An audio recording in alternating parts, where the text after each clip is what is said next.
السلام علیکم، میں ہوں نبیلہ سندھو۔ اپنا پسندیدہ شو دیکھنے کے لیے ہمارا چینل سبسکرائب کریں اور بر وقت معلومات کے لیے بیل آئیکن پریس کریں۔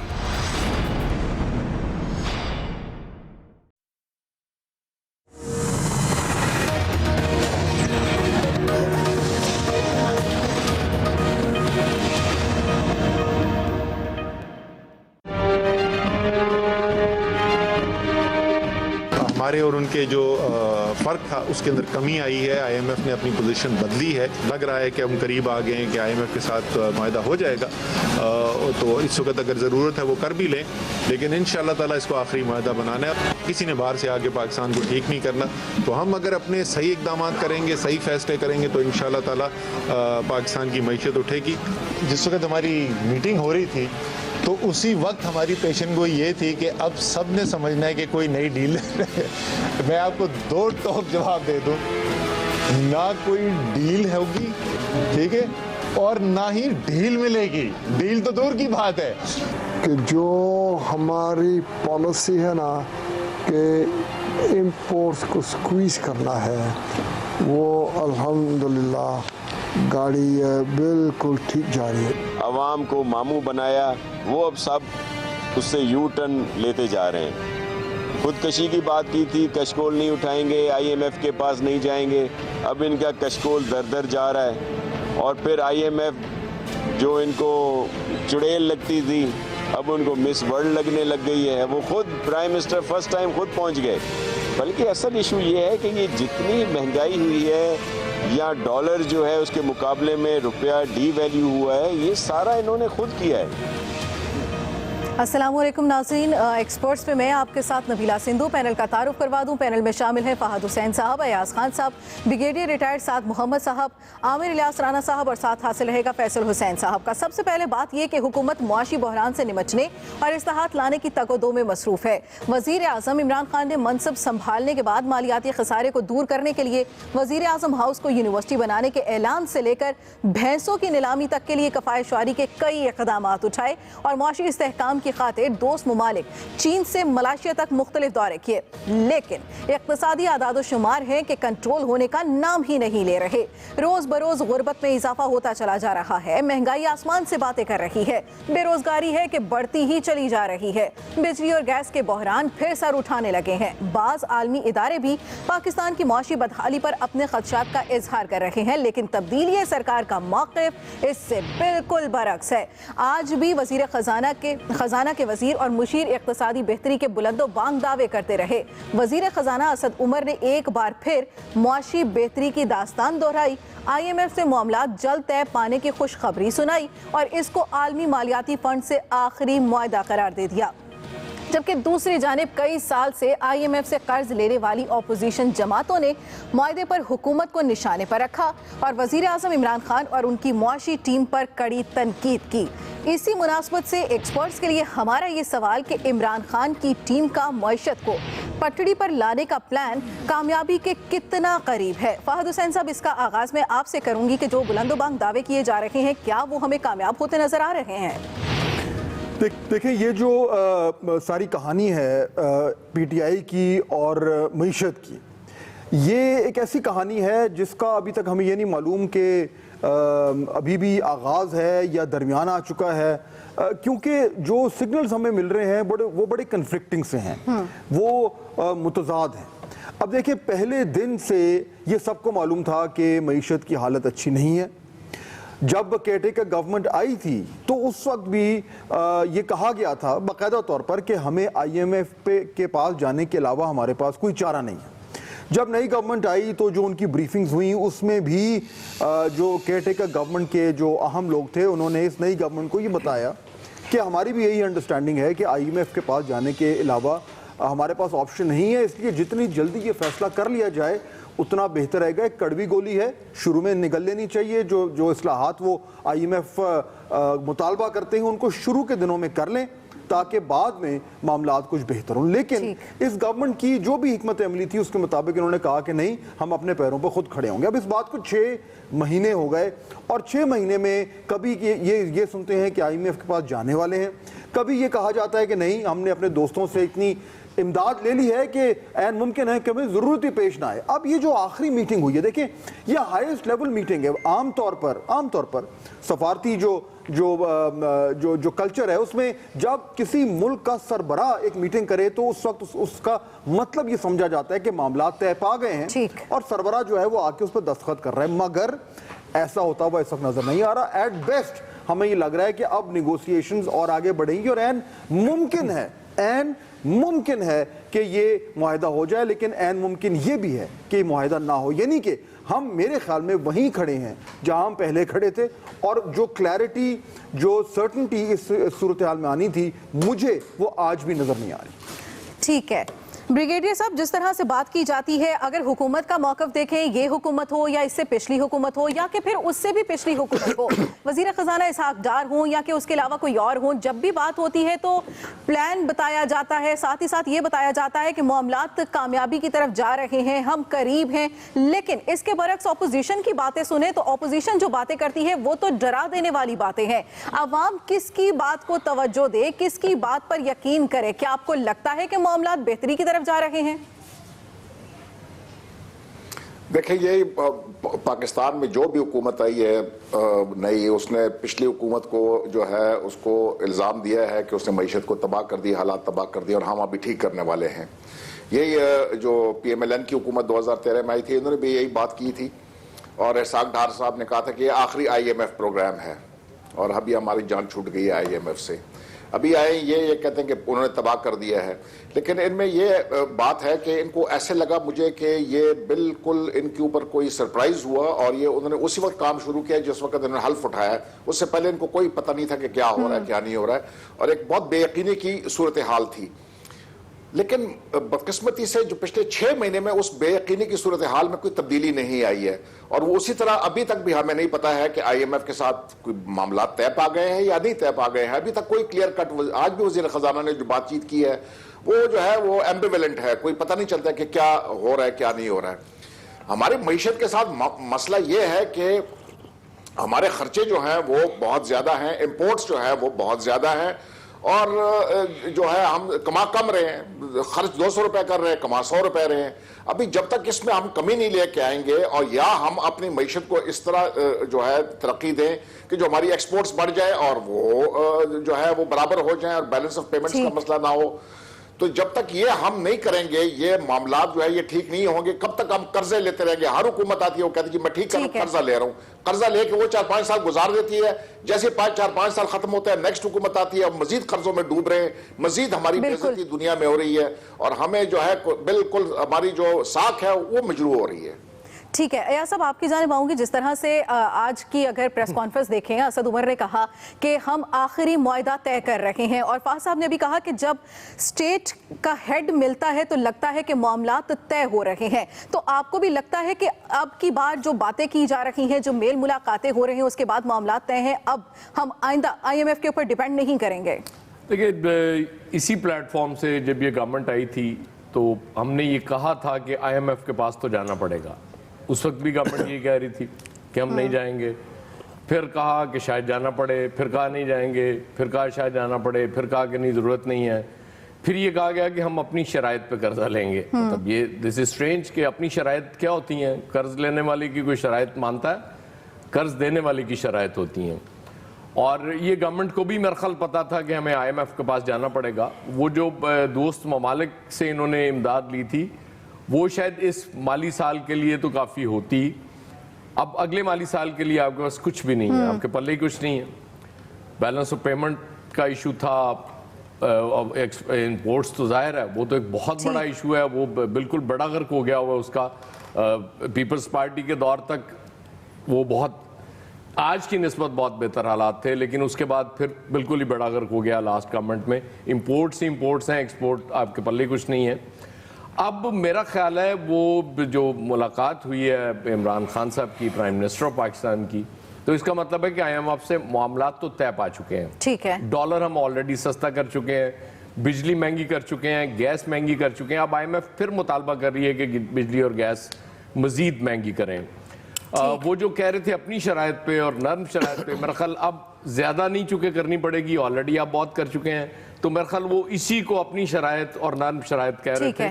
تو میرا بھی یہ خیال ہے کہ آئی ایم ایف سے معاہدہ تو آلموسٹ ہو گیا، بس فارمیلٹیز باقی. ٹھیک ہے عامر صاحب، جس طرح سے کہا یہ جا رہا ہے کہ بجلی اور گیس پھر مہنگی ہو جائے گی اور زیادہ، ایک طرف سبز باغ دکھائے جا رہے ہیں، لیکن اگر مناسبت دیکھی جائے دونوں طرف کے بیانات سے تو آپ کے خود کے اتحادی شیخ رشید صاحب بھی یہ کہتے ہیں، ان سے بھلے لا کے اختلافات ہوں، وہ بھی یہ کہتے ہیں کہ آئی ایم ایف کی کڑوی گولی جو ہے وہ آپ کو نگلنی پڑے گی اور اس کے اثرات عوام کو برداشت کرنا پڑیں گے. تو پھر یہ سبز باغ کیوں دکھائے جا رہے ہیں عوام کو؟ دیکھیں آئی ایم ایف کے پاس تو جانا ہے، اور اب بھی جتنی جلدی چلے جائیں بہتر ہوگا. ہمارا کرنٹ اکاؤنٹ کا جو خسارہ ہے، مسئلہ یہ ہے ہمارا کہ سعودی عرب سے بھی ڈالر لے آئے، چائنا سے بھی آ گئے، یو اے ای سے بھی آ گئے، ادھار تیل بھی شروع ہو گیا.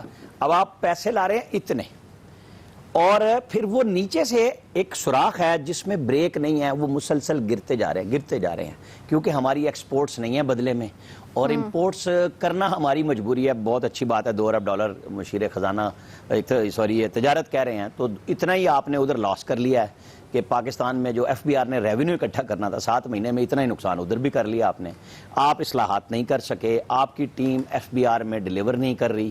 ہمیں پاکستان کے حوالے سے دیکھنا چاہیے کہ جہاں اقتصادی ایشوز ہیں، حکومت ہو اپوزیشن ہو، انہیں سب سے پہلے ملک مقدم رکھنا چاہیے، لیکن اس میں بڑا بھائی حکومت ہوتی ہے.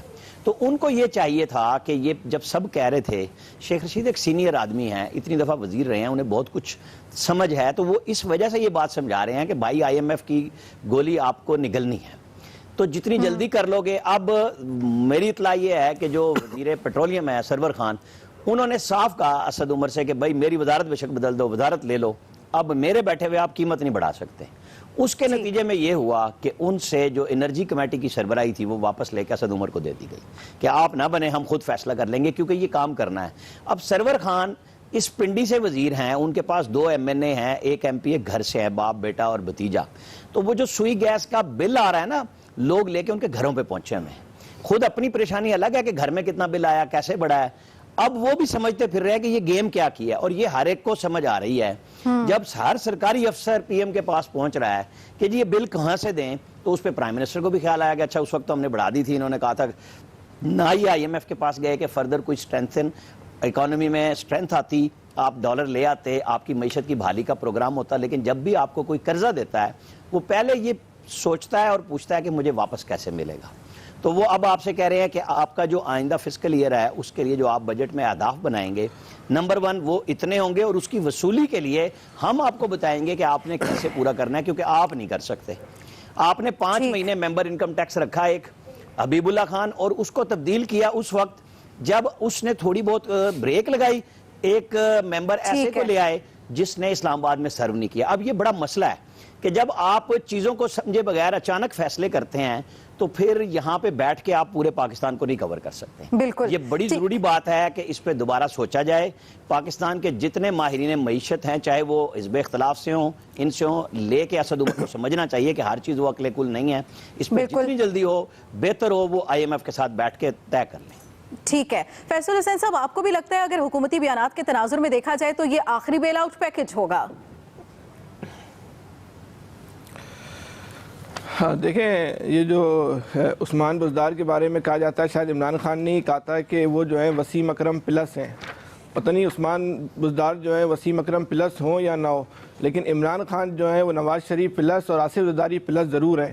عمران خان، آصف زرداری اور نواز شریف کا جو ہے وہ ماڈیفائی ورژن ہے، ان کی سپرلیٹو ڈگری ہیں. ان کا دور حکومت ان دونوں کا بدترین تھا، تو موجودہ حکومت جو ہے بدترین سے بدترین ہو چکا ہے، ہوتا ہی چلا جا رہا ہے. آپ یہ جو بات کرتے ہیں کہ ہم نے عوام کا مینڈیٹ لے کر آئے، دیکھیں وہ جو معصوم شکل والے نواز شریف اور مفاہمت کے جو بادشاہ تھے آصف زرداری، وہ بھی عوام کو اس طرح بیوقوف نہیں بنا سکے جس طرح جو ہے نواز شریف نے، عمران خان نے جو ہے لوگوں کو جو ہے سوانے خواب دکھا کے جو ہے ہے وہ اپنی طرف راغب کیا اور تبدیلی کا جو ایک ایسا پرسحر جو ہے وہ ایک نعرہ دیا جس میں عوام اس سحر میں جگرتے چلے گئے. انہوں نے عمران خان کو ووٹ دیا اور لیکن جو ان کی امیدوں کا ساتھ جو جنازہ عمران خان نے نکالا ہے, ان کی خواہشات کا جو جنازہ عمران خان نے نکالا ہے, اس کی جو مثال جو ہے آپ کو جو ہے ان کے سابقہ دور حکومت میں بھی شاید نہیں ملے گی, کیونکہ ان کے زمانے میں لوگوں کی اتنی امیدیں بھی وابستہ نہیں تھی, اتنی عمران خان سے وابستہ تھیں. اب یہ کہتے تھے IMF کے پاس نہیں جاؤں گا, میں خودکشی کر لوں گا. دیکھیں عمران خان نے 2 باتیں کی تھی حکومت میں آنے سے پہلے. ایک تو ہمیں IMF کے پاس جانے کی ضرورت نہیں پڑے گی, اور دوسری بات انہوں نے کہی تھی ہمیں ضرورت اس لیے نہیں پڑے گی کہ لوگ جو ہیں وہ ہم پہ اعتبار کرتے ہیں, آصف زرداری کو اور نواز شریف کو جو ہے وہ چور اور ڈاکو سمجھتے ہیں, اس لیے غیر ملکی جو پاکستانی ہیں وہ پاکستان میں جو ہیں وہ پیسے دینے کے لیے بےتاب ہیں, لیکن ان چوروں اور ڈاکوؤں کی وجہ سے جو ہے وہ پیسے نہیں دیتے. اور یہی وہ پاکستانی تھے جو عمران خان کی احتجاجی مہم تھی اس میں انہوں نے اربوں روپے کی فنڈنگ کر دی. عمران خان کے ایک جلسے میں جو ہے وہ 15 کروڑ 20 کروڑ روپے جو ہے وہ خرچ ہو جاتے تھے, اس پہ لوگ اربوں اور کروڑوں روپے کی فنڈنگ کرنے کو تیار تھے. لیکن بحیثیت حکمران جو ہے وہ عمران خان پہ وہ پاکستانی جو ہے وہ اعتبار کرنے کو تیار نہیں ہے. جو عمران خان نے دعویٰ کیا تھا کہ وہ اربوں ڈالر جو ہے غیر ممالک میں مقیم پاکستانی لے کر آ جائیں گے اور IMF کے پاس جانا نہیں پڑے گا, اب تک عمران خان جو ہے وہ 1 روپیہ بھی نہیں لا سکے. تو عمران خان کو خود بھی یہ سوچنا چاہیے کہ آخر وہ ایسی کون سی وجوہات ہیں کہ لوگ ان کی حکومت پر, ان کی شخصیت پر, بحیثیت حکمران جو ہیں وہ اعتبار کرنے کو تیار نہیں ہے. بحیثیت ایک لیڈر کے, اپوزیشن لیڈر کے, انہوں نے ان پہ فنڈنگ کر دی, ان کو اربوں ڈالر دے دیا, اپنی مرضی سے دے دیے, کسی کے کہنے پہ دے, ان پہ بہرحال انہوں نے پیسے لگائے. لیکن اب وہ جو ہے عمران خان کی حکومت میں پاکستان میں انویسٹمنٹ کرنے کو تیار نہیں ہے. اس وقت جو لوکل انویسٹر ہے وہ بھی جو ہے اکاؤنٹ میں پیسے ہیں وہ بھی جو ہے اپنے کسی معمولی سے معمولی نوعیت کی جو ہے وہ انویسٹمنٹ میں, کاروبار میں لگانے کو تیار نہیں ہے. عمران خان کو پہلے پاکستان کے اندر جو ہے جو لوکل انویسٹر ہیں ان کے لیے جو ایک سازگار ماحول پیدا کرنا پڑے گا, اس کے بعد جو ہے بیرونی انویسٹر آئیں گے. یہ IMF کے پاس ان کو جانا تھا, چلے گیا, اس کے جو کچھ ایک ڈرامہ رچایا اور بہت خوبصورتی سے ڈرامہ رچایا, اس میں کامیاب ہو گئے, اب یہ فنڈ لے کر وہاں سے آ جائیں گے. ٹھیک ہے, عمران خان کا معیشت کو پٹری پر لانے کا پلان کامیابی کے کتنا قریب ہے, اس حوالے سے ایکسپرٹس کی رائے آپ نے جانی. بڑھیں گے اپنے اگلے سوال کی جانب, لیکن اس بریک کے بعد ساتھ رہیے گا.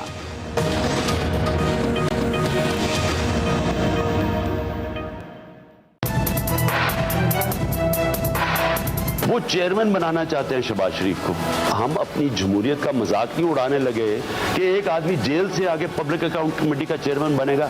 کیا یہ پاکستان میں دنیا میں مذاق نہیں اڑے گا؟ پبلک اکاؤنٹ کمیٹی کا چیئرمین بنانا ایک بہت بڑی غلطی ہے شہباز شریف کو, بلنڈر ہے یہ. اور وہ آنے بہانے سے اسی طرح میڈ ان سپیچ سارا قومی اسمبلی اٹھا کے دیکھیں, چور کی سب سے پہلی تقریر ہے, ڈاکو پہلے قوم سے مخاطب ہیں. شہباز شریف صاحب کریں احتساب, جو FIA ان کو بلا رہی ہے وہ ان کو بلائیں. عجب تماشا ہے جی, چور مچائے شور کی فلم لگی ہوئی ہے, دودھ کی رکھوالی پہ بلے کو بٹھا دیا گیا ہے. ہم یہ سمجھتے ہیں کہ اخلاقی طور کے اوپر شہباز شریف کو اپنے عہدے سے استعفیٰ دے دینا چاہیے. پبلک اکاؤنٹس کمیٹی کی چیئرمین شپ پر حکومت اور مسلم لیگ نون پھر آمنے سامنے آ گئی. وزیر اعظم عمران خان کی رضامندی سے PTI ارکان اسمبلی نے پہلے نیب زدہ اپوزیشن لیڈر شہباز شریف کو پبلک اکاؤنٹس کمیٹی کا چیئرمین بنایا, پھر تقریباً 2 ماہ بعد حکمران جماعت نے شہباز شریف سے مستعفی ہونے کا مطالبہ کر دیا. یہ مطالبہ اس وقت زور پکڑ گیا جب نیب کے ہاتھوں تحریک انصاف کے سینئر رہنما علیم خان کی گرفتاری کے بعد ان کا استعفیٰ سامنے آیا, جو اپوزیشن رہنما کی گرفتاری کے باعث جواز کے طور پر کیا گیا. حکومت کی جانب سے PAC کی سربراہی چھوڑنے کے مطالبے پر سابق وزیر خواجہ آصف میدان میں آئے اور خبردار کیا کہ اپوزیشن لیڈر کو ہٹانے پر معاملات سنگین شکل اختیار کر جائیں گے. خواجہ آصف نے واضح کیا کہ ہم کنٹینر پر چڑھنا نہیں چاہتے ہیں, لیکن حکومتی معاملات میں رکاوٹ ڈالنے کی بھرپور صلاحیت رکھتے ہیں. ایکسپرٹس کے لیے ہمارا یہ سوال کہ کیا حکومت شہباز شریف کو PAC چیئرمین شپ سے ہٹا پائے گی؟ عامر الیاس ران صاحب, آپ سے اس کا آغاز کے جو بیانات دیے جا رہے ہیں, ان بیانات کا رد عمل کیا سامنے آئے گا, اور عملی طور پر کیا شہباز شریف کو PAC چیئرمین شپ سے ہٹایا جا سکے گا؟ دیکھیں, 18 فروری کو قومی اسمبلی کا اجلاس ہو رہا ہے. 18 فروری کو شہباز شریف صاحب پہ فرد جرم لاہور احتساب عدالت میں لگ سکتی ہے. 18 فروری کو ہی محمد بن سلمان وزیر اعظم نواز شریف کے ساتھ اس وزیر اعظم ہاؤس میں جہاں پہ وہ رات کو رہیں گے بھی صحیح 17 اور 18 کی درمیانی رات میں، وہاں پہ وہ ایم او یو بھی سائن کریں گے پاکستان میں گوادر میں جو انہوں نے لگانی ہے ریفائنری آئل کی، اور ٹورزم کے اوپر جو باقی ہیں انرجی کے معاہدے ہیں کچھ ایم او یوز ہیں اس کے اوپر سائن کر رہے ہوں گے۔ تو ایک طرف گورنمنٹ کو کچھ اعتماد حاصل ہو رہا ہوگا، دوسری طرف ان کو یہ ہے کہ جب فرد جرم اگر شہباز شریف پہ لگ جاتی ہے تو پھر ہم یہ کہیں گے ٹھیک ہے ہم نے فیصلہ کیا تھا تو اخلاقی جواب اب کوئی نہیں رہا تو ہم عدم اعتماد کرتے ہیں، اور اسی دن سپیکر کے پاس ان کے مذاکرات بھی ہوں گے ہاؤس بزنس ایڈوائزری کمیٹی میں باضابطہ طور پہ۔ تو یہ وہ سچویشن ہے جس دن کا امکان ہے کہ شہباز شریف کے خلاف عدم اعتماد لے آئیں۔ مسلم لیگ نون کہتی ہے کہ اللہ تو دیکھ رہا ہے تو پھر اللہ تو سب کو دیکھ رہا ہے۔ اب دیکھنا یہ ہوگا کہ پولیٹیکلی عمران خان صاحب جو ایک فیصلہ کر چکے یو ٹرن تو وہ لے لیتے ہیں، اس کے وہ بادشاہ بھی ہیں، کوئی ایسا ایشو نہیں ہے ان کے لیے کہ اگر وہ کہہ چکے ہیں کہ شہباز شریف کو نہیں ہونا چاہیے تو بھائی اس کو پہلے بنایا کس نے تھا، یہ ہم سوال اٹھا چکے کہ آپ نہ بناتے وہ نہیں بن سکتا تھا۔ آپ اس وقت کیوں ڈر گئے کہ پارلیمنٹ کی کارروائی نہیں چلنے دے گی اپوزیشن، تو پھر اپوزیشن کے خواجہ آصف نے پھر کہہ دیا۔ اب یہ ممکن نہیں ہے کہ آپ کے ہوتے ہوئے اپوزیشن خاموش ہو کے آپ کی تقریر سن لے۔ ہاں یہ ضرور ہو سکتا ہے کہ وہ شور کریں گے اور پھر سپیکر کے ذریعے ہی، کیونکہ سپیکر ہی مذاکرات کرا رہے ہیں نا، اپوزیشن سے کہہ کے مسلم لیگ نون سے انہوں نے ریکوزیشن واپس کرا دی، ورنہ آج قومی اسمبلی کا اجلاس پھر ریکوزیشن پہ ہو رہا ہوتا آج کے دن۔ تو جو 18 کو بلا لیا حکومت نے، تو کچھ لینا اور دینا دونوں طرف سے ہوتا ہے۔ تو اب اگر یہاں پہ ہاکس پریویل کریں گے اور شاہ محمود اور پرویز خٹک وغیرہ پیچھے ہو جائیں گے تو پھر آئندہ کی کارروائی میں جب یہ سینئرز پیچھے ہوں گے، شیخ رشید لیڈ کر رہے ہوں گے، تو کیا باقی لوگ تقریر کرنے کے لیے ہی آئیں گے؟ تو کیونکہ سیدھی سی بات ہے، قومی اسمبلی میں تو آپ کوئی بھی قانون سازی کا بل پاس کرا سکتے ہیں شور میں اکثریت رائے سے، جس طرح بھی سینٹ میں تو آپ کے پاس نہیں ہے، تو پھر آپ کیسے وہاں پہ چلائیں گے؟ بیسیکلی تو آپ کے اوپر ذمہ داری قانون سازی کی ہے۔ جو آپ کہتے تھے پرانے پاکستان میں یہ سارے قوانین غلط تھے جس سے معاشرتی اصلاحات نہیں ہوتی تھی، تو آپ کو جو کچھ بھی کرنا ہے تو پھر ان دی اینڈ اپوزیشن کے پاس ہی جا کے بیٹھنا ہے۔ تو یہ گورنمنٹ سوچ لے پھر فیصلہ کر لے۔ ٹھیک ہے ایاز صاحب، جس طرح سے وزیر اعظم عمران خان کہتے ہیں کہ ایسا نہیں ہونا چاہیے تھا، اس کے بعد فواد چودھری نے بھی کہہ دیا کہ یہ غلطی ہوئی، شیخ رشید کے بیانات بھی یہی آ رہے ہیں، تو پھر وہ کون سی ایسی قوت تھی کہ جس نے مجبور کیا، ایسی کون سی ضرورت تھی کہ آپ کو شہباز شریف کو پی ایس سی کا چیئرمین شپ دینا پڑا؟ اور ساتھ ہی ساتھ کہ آپ نے شاید اس لیے دے دی کہ اسمبلی کا ماحول جو ہے وہ بہتر ہو سکے، لیکن اسمبلی کا ماحول تو پھر بھی ویسے کا ویسے ہی ہے، اسی طرح سے باتیں کی جاتی ہیں، بیانات دیے جاتے ہیں، یہاں تک کہ ذاتیات پر بھی بات آ جاتی ہے۔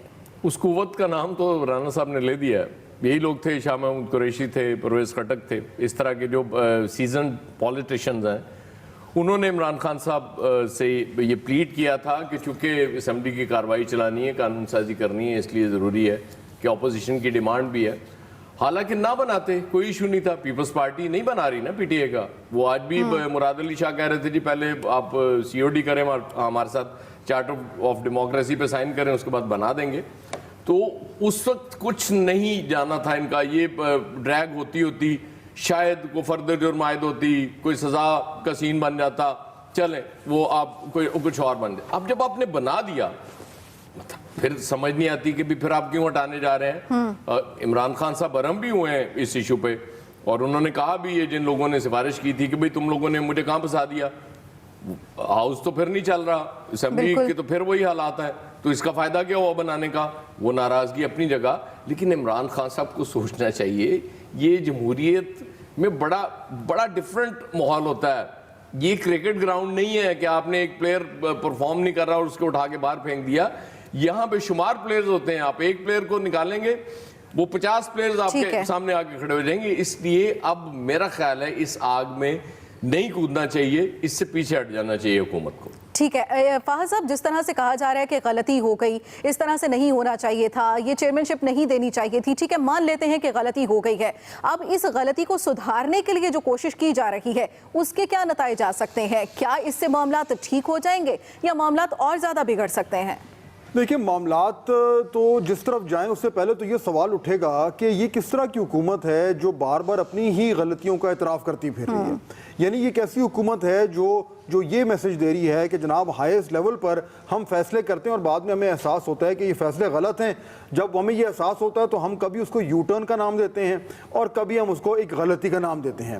یعنی اگر اس لیول پہ اس طرح کی غلطیاں اور یو ٹرن ہو رہے ہیں تو آپ سوچیں وہ فیصلے جہاں پہ جن کا امپیکٹ پورے ملک پر ہونا ہے, پورے معاشرے پر ہونا ہے, پوری معیشت پر ہونا ہے, وہاں کیا ہو رہا ہے؟ کیا کل کو ہمیں یہ کہا جائے گا کہ جناب ہمیں آئی ایم ایف کے پاس جانا چاہیے تھا, غلطی ہو گئی نہیں گئے, یا ہم نے آئی ایم ایف کی شرائط ماننی مجبوری تھی لیکن اب احساس ہو رہا ہے کہ تو بڑی سخت شرائط میں غلطی ہو گئی, وی آر ویری سوری. یعنی اس طریقے سے تو یہ ایک عجیب سا مذاق بنتا جا رہا ہے, پہلی بات. دوسرا نبیلہ دیکھیں کہ یہ ایاز صاحب درست کہہ رہے ہیں کہ یہ اس معاملے کو اتنا بڑا بنایا جا رہا ہے کہ یہ شاید ان کو یہ احساس نہیں ہو رہا کہ اس کی جو کاسٹ ہے وہ کہیں زیادہ ہوگی. آپ نے ایک ادارہ ہے, پارلیمان ہے, اس کو چلانا ہے, اس میں سے لیجسلیشن کرانی ہے, اس لیجسلیشن کے ذریعے آپ نے اپنا جو پروگرام ہے, اپنی جو اصلاحات ہیں ان کو آگے لے کے بڑھنا ہے. یعنی اتنا کچھ جو ہے وہ پھنسا ہوا ہے اس ایک معاملے پر, اور ان کو نظر کیا آ رہا ہے؟ ایک پی اے سی کی چیئرمین شپ. کیونکہ ایک ضد ہے. ٹھیک ہے فیصل صاحب, یہ پی اے سی کی چیئرمین شپ صرف اس لیے نظر آ رہی ہے کہ یہ ایک ضد ہے, اور اس ضد کو پورا کرنے کے لیے آپ سوال اٹھا رہے ہیں اپنی گورننس پر, اپنی حکومت پر, اپنی پارٹی آئیڈیالوجی پر. تو کیا یہ ساری باتیں آپ کی پارٹی کو نقصان نہیں دیں گی؟ دیکھیں یہ جو سارا عمل ہو رہا ہے اس میں عمران خان کی جو اپنی جو ذہنیت ہے اس کا بہت زیادہ جو ہے وہ عمل دخل ہے. لیکن اگر یہ بات عمران خان کا جو پہلے موقف تھا وہ کافی جو ہے منطقی اعتبار سے درست موقف تھا کہ ایک جو ہے آدمی نیب کے الزام میں بند ہے, وہ اس کے خلاف جو تحقیقات چل رہی ہیں, بہت سنگین نوعیت کے جو الزامات ہیں, اس کو نہیں بنانا چاہیے تھا. چلے آپ نے بنا دیا, بڑے دل کا مظاہرہ کیا, بنا دیا, تو اب اس میں کوئی حرج نہیں ہے. مثلا پی ایس سی سی کا جو چیئرمین ہے اس سے ایسا کون سا عمل ہے جس کی وجہ سے حکومت ہی جو ہے وہ کارروائی جو ہے اس سے متاثر ہو سکتی ہے. لیکن اس وقت جو حکومت نے جو شہباز شریف کے بارے میں جو موقف اختیار کیا ہوا ہے اس سے ایسا لگتا ہے کہ حکومت کے پاس جو ہے نا کوئی کرنے کو کام نہیں ہے, اس لیے وہ غیر ضروری معاملات میں, معروضی معاملات میں اس نے اپنے آپ کو جو ہے وہ الجھا کر رکھا ہوا ہے. ایسا اس وقت پوری حکومت جو ہے وہ شہباز شریف پہ ہی اس کا فوکس ہے, اس کو کسی طرح شہباز شریف کو جو ہے وہ وہاں سے جو ہے وہ ہٹا دیا جائے. تو شہباز شریف کے ہٹنے سے بھی حکومت کی کارکردگی پر, چاہے وہ اچھی ہے بری ہے, اس پہ کوئی فرق نہیں پڑنا, یا اور ان کے رہنے سے بھی جو ہے وہ کچھ فرق نہیں پڑنا. لیکن جو عمران خان کی جو مینٹلٹی کا جو معاملہ ہے وہ نئی طور پہ آج بھی اپنے آپ کو کرکٹ ٹیم کا وہی کپتان سمجھ رہے ہیں کہ وہ جو 10 کھلاڑی ہیں ان کے غلام و تابعدار کی حیثیت سے ان کے آگے جو ہے وہ ہاتھ باندھ کر کھڑے ہوں گے, اور جس طرح وہ آنکھ کے اشارے سے, انگلی کے اشارے سے پوری ٹیم کو چلایا کرتے تھے, اسی طرح وہ قومی اسمبلی کو جو ہے چلائیں گے. لیکن ان کی وہ خواہش جو ہے پوری نہیں ہو پا رہی, اس کی وجہ سے جو ہے وہ تذبذب کا ایک ذہنی انتشار کا شکار ہیں, اور وہ اپنی گفتگو میں جو ان کی گفتگو ہے وہ اسی چیز کا جو ہے وہ عکاس بنی ہوئی ہے. جی ٹھیک ہے بریگیڈیئر صاحب, گورنر ہاؤس کی دیواریں گرانے پر یو ٹرن لینا تو سمجھ میں آتا ہے, لیکن پی اے سی چیئرمین شپ سے یو ٹرن لے لینا, اس کے پولیٹیکل ایفیکٹس کیا ہو سکتے ہیں, کتنا نقصان دے سکتے ہیں یہ؟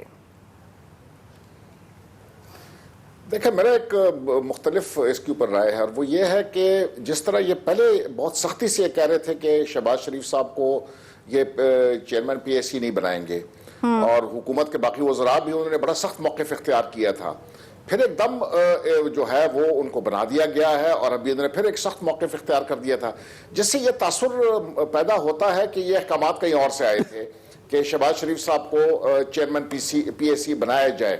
اور ابھی ان کو یہ خیال آ رہا ہے کہ اس سے ان کے حکومت کو بہت بڑا نقصان ہوا ہے, اور ان کا جو کور ووٹر ہے وہ یہ سوچ رہا ہے کہ جن باتوں کے اوپر یہ ہمیں کیمپین میں لے کے گئے تھے اسی سے منحرف ہو گئے اور یہ اس قسم کی حرکتیں کر رہے ہیں. ابھی ان کے لیے ایک اور اس میں خیال کرنا چاہیے کہ جب بھی یہ ووٹنگ پہ جائیں گے, یہ کولیشن گورنمنٹ ہے اور ان کے جو بعض کولیشن پارٹنر ہیں وہ جو ہے وہ اپنے حصے سے زیادہ ان سے وہ مانگ رہے ہیں, جگہ مانگ رہے ہیں, تو اس سے یہ ہوگا کہ جب بھی یہ ووٹنگ پہ جائیں گے, اگر عدم اعتماد کی تحریک لے کے آئیں گے پی ایس سی کے چیئرمین کے خلاف, تو اس میں یہ ہوگا کہ ابھی آپ نے دیکھا ایم کیو ایم جو ہے وہ اپنے شرائط پیش کرے گی, اس طرح بلوچستان نیشنل پارٹی ہے وہ اپنے شرائط پیش کرے گی, انہوں نے اپنی شرائط پیش کر دی ہیں جو مسلم لیگ کاف ہے. تو یہ کب تک اس قسم کی آگے چلتے رہیں گے, ان کو زیادہ نقصان ہوگا. اور اگر پارلیمنٹ فریز ہو گئی اور انہوں نے چلنے نہیں دیا, تو عمران خان صاحب کی جو شخصیت ہے وہ یہ ہے کہ اگر شور شرابہ ہوتا ہے یا ان کے اوپر تنقید ہوتی ہے وہ بہت ڈسکمفرٹ میں چلے جاتے ہیں, ان کی پرسنالٹی شیٹر ہو جاتی ہے. اگر ان کے خلاف کوئی تقریر کرے وہ پارلیمنٹ میں نہیں آ سکیں گے, پارلیمنٹ فریز رہے گی, سینٹ میں کوئی نہ کوئی کچھ نہیں چلے گا آگے. تو یہ مجھے سمجھ نہیں آتی کہ کیا کر رہے ہیں کیا نہیں کر رہے ہیں.